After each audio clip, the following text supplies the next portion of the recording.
Radhe student, pyramid exams में आपका स्वागत है। तो आज हम पढ़ने वाले हैं चेस्ट पीएव्यू। चेस्ट पीएव्यू के बारे में मैंने आपको पिछली वीडियो में बताया था। तो चेस्ट एपी है उससे बेटर होता है हमारा चेस्ट पीएव्यू।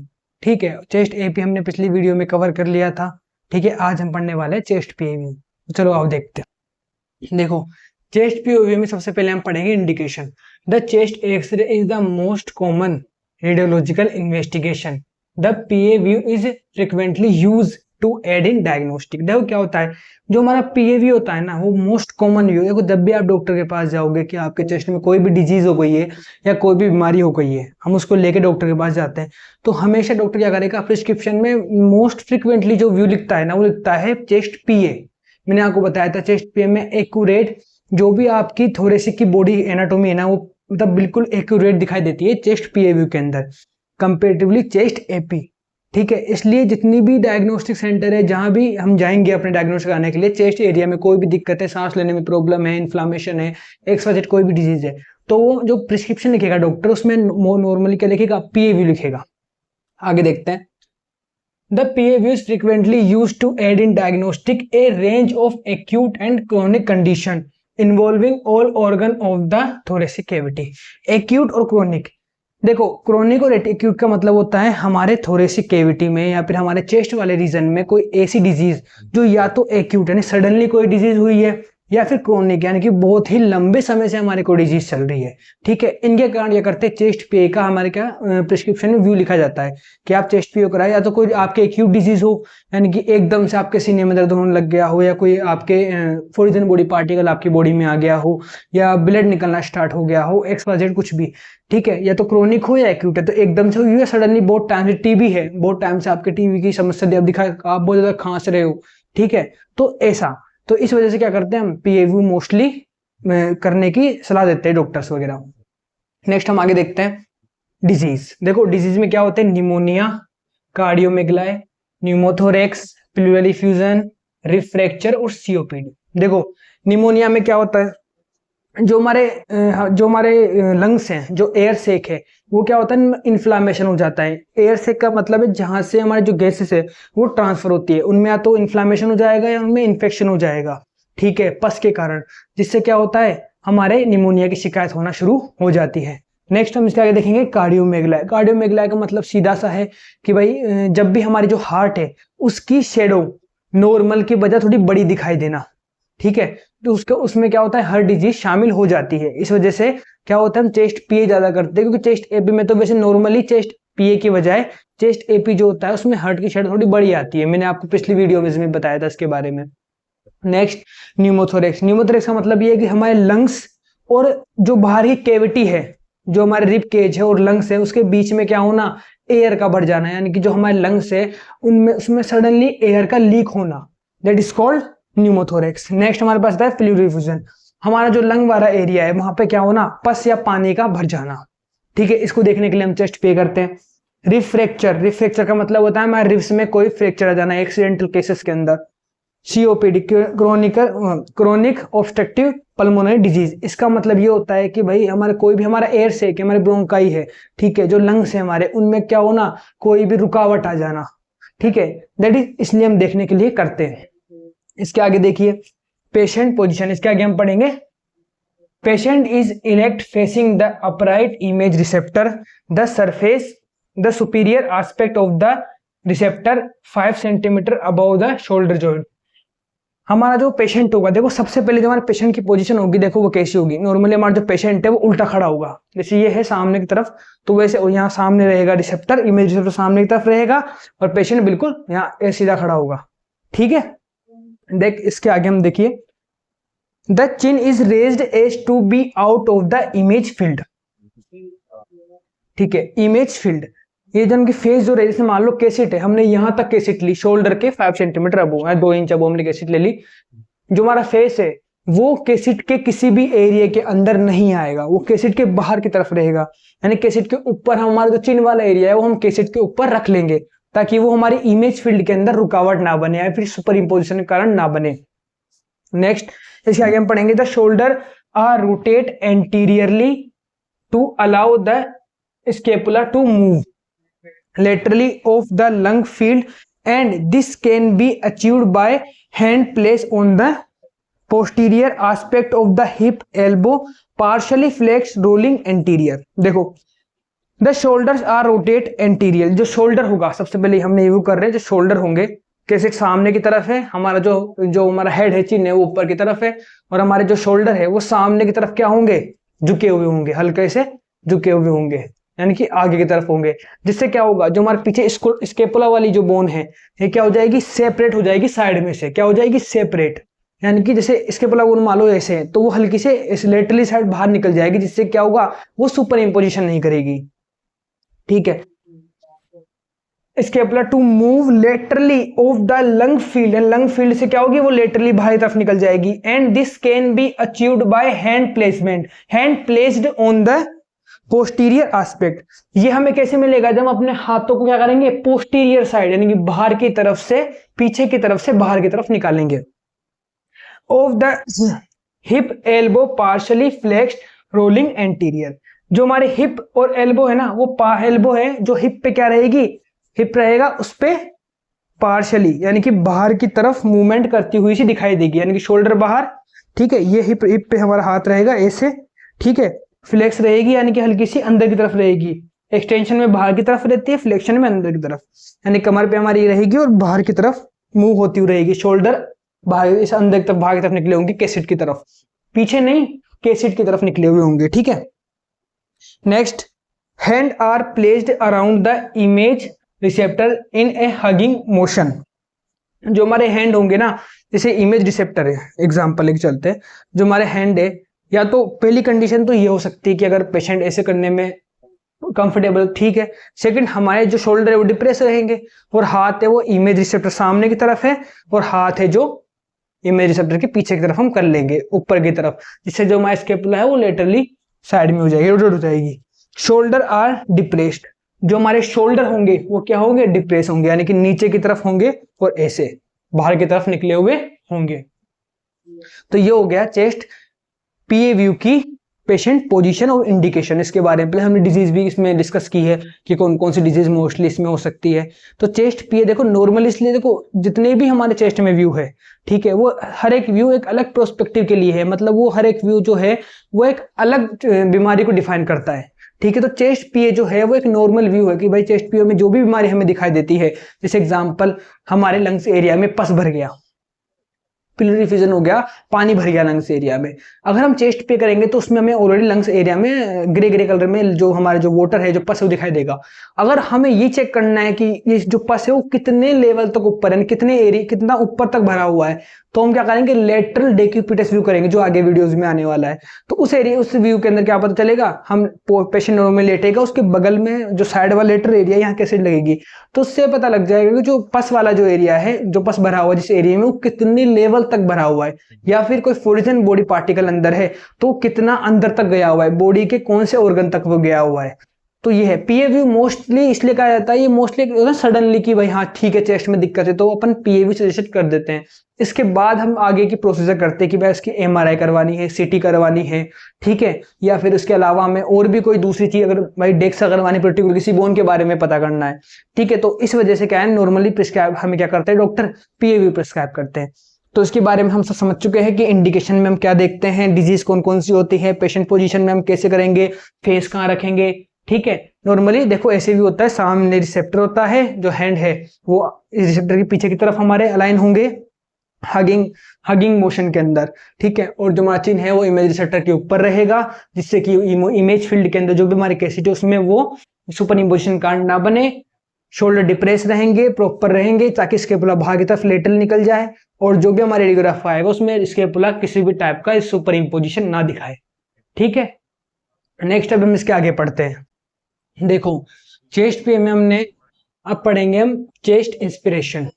इंस्पिरेशन में क्या होता है, देखो सस्पेंडेड रहेगी। इंस्पिरेशन का मतलब क्या होता है कि जब भी हम सांस को अंदर लेंगे, यानी कि जो ब्रेथ होती है उसे होल्ड करना, अंदर ली, अब इसे होल्ड कर लो, वो मैंने पिछली चेस्ट एपी वाली वीडियो में बताया था। हम जब भी सांस अंदर लेंगे तो उसे क्या कर लेंगे, होल्ड कर लेंगे, निकालने नहीं जब तक कि हमारा जो रेडियोग्राफ है, जो एक्सरे है, वो पूरी तरह से शूट ना हो जाए, ठीक है।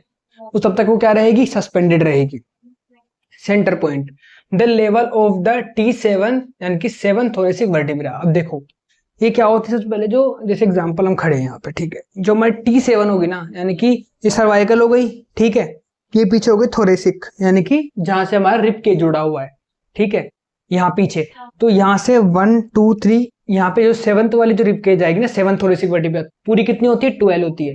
तो 7th वाली जो आएगी ना, वहां पे हम क्या रखेंगे, यहाँ पे पीछे की तरफ, यहाँ पे हम क्या रखेंगे, मिड पॉइंट रखेंगे, ठीक है। जो सेंटरिंग पॉइंट होगी, जो एक्सरे जो हमारी एक्सरे ट्यूब है उसमें जो सेंटरिंग होगी वो क्या रखेंगे, 7th वर्टिब्रा पे। अब देखो नेक्स्ट है collimation, superiorly 5 centimetre above the shoulder joint, inferior to the inferior border at the 12th rib, related to the acromion clavicular joint। देखो सुपीरियरली क्या होगा, सबसे पहले जो हमारा शोल्डर है ये वाला, इससे 5 सेंटीमीटर अबो यहाँ पे, ठीक है, यहां तक क्या रखेंगे हम, हमारा सुपीरियर वाला पार्ट है वो रखेंगे।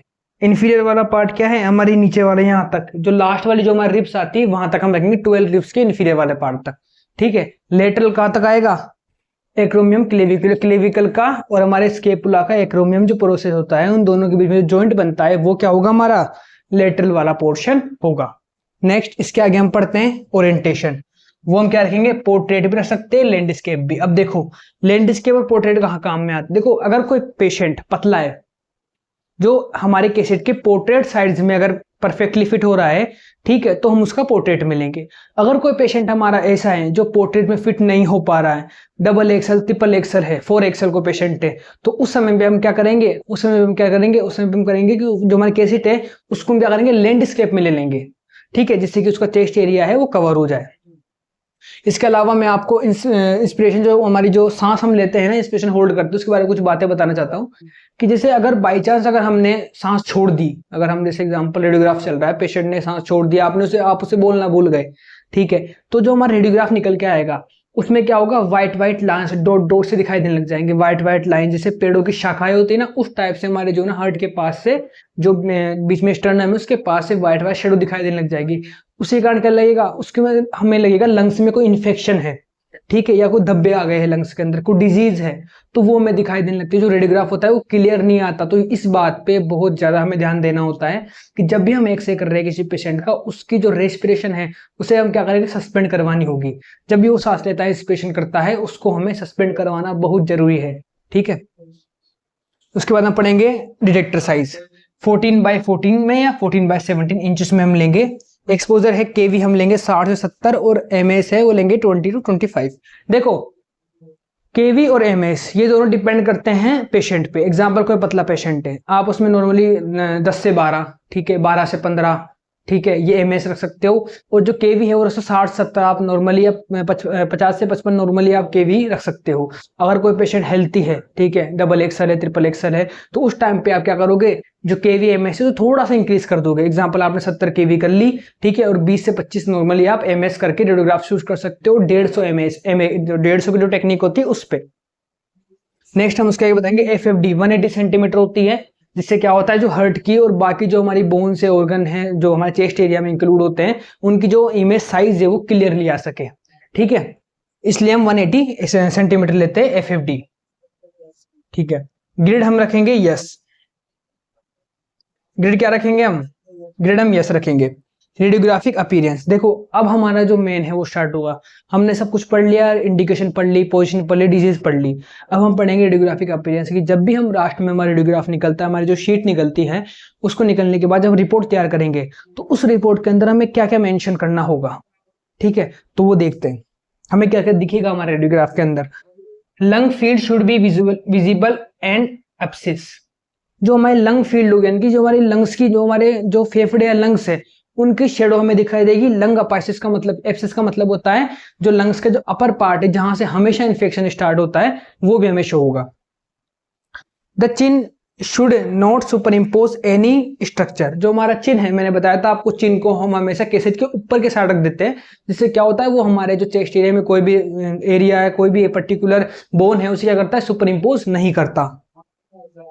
Minimal super imposition of the scapula border, देखो क्या होता है, समझो इस चीज को। एग्जाम्पल, ये हमारा एग्जाम्पल लेंगे, ये हमारा चेस्ट एरिया है, ठीक है, स्केपुला बोन यहाँ होती है, ठीक है, जब भी हम इसको करते हैं, ये वाली जो बॉर्डर होती है ना, लास्ट वाली बॉर्डर, ये वाली, हम जब हैंड को उस तरफ कर लेंगे तो ये बॉर्डर के थोड़ी सी इस तरफ रोटेट हो जाएगी लेटरल साइड। तो जो ये वाली जो बॉर्डर है थोड़ी सी, ये थोड़ी सी इमेज पे जरूर दिखाई देगी, थोड़ा सा सुपर इंपोजिशन हमें इमेज पे जरूर करेगी। जैसे इसमें लाइन में हमने लिखा हुआ है minimal super imposition of the scapula border, यानी कि स्केपुला की जो ये वाली बॉर्डर है, 3 बॉर्डर होती है, तो ये जो अंदर वाली जो मिडिल बॉर्डर है, ये क्या करेगी, थोड़ा सा सुपर इंपोजिशन जरूर दिखाएगी हमारी जो रेडियोग्राफ है उस पे।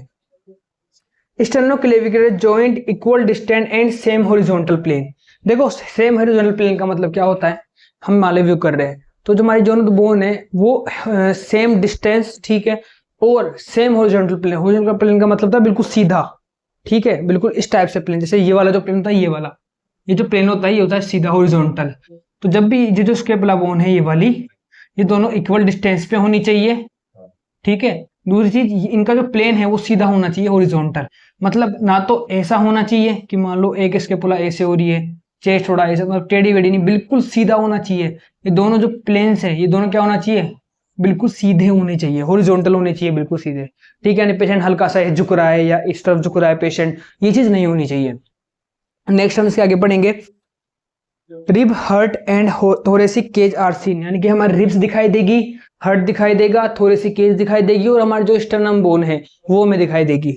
नेक्स्ट इसके आगे हम पढ़ते हैं, vessel and lungs are seen, यानी कि जो वेसल, ब्लड वेसल्स होती है लंग्स के ऊपर की साइड, लंग्स के ऊपर, वो भी हमें क्लियरली दिखाई देगी। Next, maximum posterior rib are seen, जो हमारी जो पोस्टीरियर रिब्स होती है, पीछे वाली जो रिब्स होती है, वो मैक्सिमम दिखाई देगी, something 5th to 7th ribs जो होती है पोस्टीरियर साइड वाली, वो हमारे डायफ्राम के ऊपर की साइड में दिखाई देती है। यही तरीका होता है पहचानने का कि एपी क्या है और पीए क्या है। जैसे एपी में जो होता है वो थोड़ी सी पोस्टीरियर रिब्स बहुत कम दिखाई देती है और पीए में ज्यादा दिखाई देती है, ठीक है, ये तरीका हो गया। इसके अलावा हमने सब कुछ कवर कर लिया है, इंस्पिरेशन। देखो इसके अलावा एक और हमें कुछ चीजों को ध्यान रखना है जब भी हम एपी या पीए व्यू करवाएंगे। देखो सबसे पहले कोलिमेशन, जो कोलिमेशन होगा उसे आपको बिल्कुल एक्यूरेट लेना है, यानी कि जो कोलिमेशन है उसको बिल्कुल भी आपको अंडरस्टिमेट नहीं करना कि हाँ ठीक है भाई हम थोड़ा सा नीचे कर ले या बिल्कुल थोड़ा सा ऊपर कर लेते हैं रेडियोग्राफ को, या कैसेट को ऊपर नीचे एडजस्ट कर लेते हैं, भाई हम ये वाला एरिया देखना है तो हम पर्टिकुलर इसी एरिया पे रखेंगे, ऐसा नहीं करना। जो हमारी कैसेट है वो बड़ी लेनी है, 14x14 या 14x17, ठीक है, बड़ी कैसेट लेनी है, और उसका जो एरिया है जो हमने बताया 5 सेंटीमीटर अबोव और inferior to the 12th ribs जो भी है, प्रॉपर वही एरिया हमें कवर करना है और देखना है आपको कि भाई हाँ प्रॉपर वो एरिया कवर हो रहा है नहीं हो रहा। सेकंड, आपको जो हमारा रेस्पिरेशन इंस्पिरेशन उसे होल्ड करवाना है, ये बहुत जरूरी चीजें बता रहा हूं मैं आपको, जिसके कारण जो आपका रेडियोग्राफ है वो बिल्कुल क्लियर निकल के आएगा। थर्ड, केवी और एमएस, ठीक है, ये प्रॉपर आपको शो कराने उसमें कि केवी कितनी है और एमएस कितना है, ठीक है। मैंने आपको बता दिया 150 mm पे नॉर्मली टेक्निक जो है 150 mm रखनी है, इस पर ही शूट करना है और जितना हो सके पेशेंट को कम से कम एक्सपोजर देना है हमें, ठीक है। सराउंडिंग पार्ट को कम से कम देना, जो पार्ट आपके रेडियोग्राफ में पूछा गया है सिर्फ वही पार्ट आपको रेडियोग्राफ के अंदर लेना है, ठीक है। दूसरी चीज पेशेंट का ध्यान रखना है, पेशेंट को ये जरूर बोलना है कि जब भी आपका शूट हो रहा है, एक्सरे हो रहा है, उस टाइम आपको बिल्कुल भी नहीं हिलना, यानी कि मूवमेंट नहीं करनी। अगर वो मूवमेंट करता है तो हमारा जो रेडियोग्राफ है उस पर ब्लर हमें दिखाई देगा, डबल इमेज हमें उस रेडियोग्राफ पे दिखाई देने वाली है। तो ये आपको जरूर से जरूर ध्यान रखना है कि जब भी रेडियोग्राफ हम ले रहे हैं पेशेंट हिलना नहीं चाहिए, ठीक है, उसकी रेस्पिरेशन है वो होल्ड रहनी चाहिए, कोलिमेशन हमें प्रॉपर लेना है, जो शोल्डर की डिस्टेंस है दोनों की वो इक्वल होनी चाहिए, डिप्रेस होनी चाहिए, ये चीजें आप बहुत जरूरी है किसी भी आइडियल रेडियोग्राफ को लेने के लिए, ठीक है। नेक्स्ट वीडियो में हम इसके आगे के व्यूज पढ़ेंगे।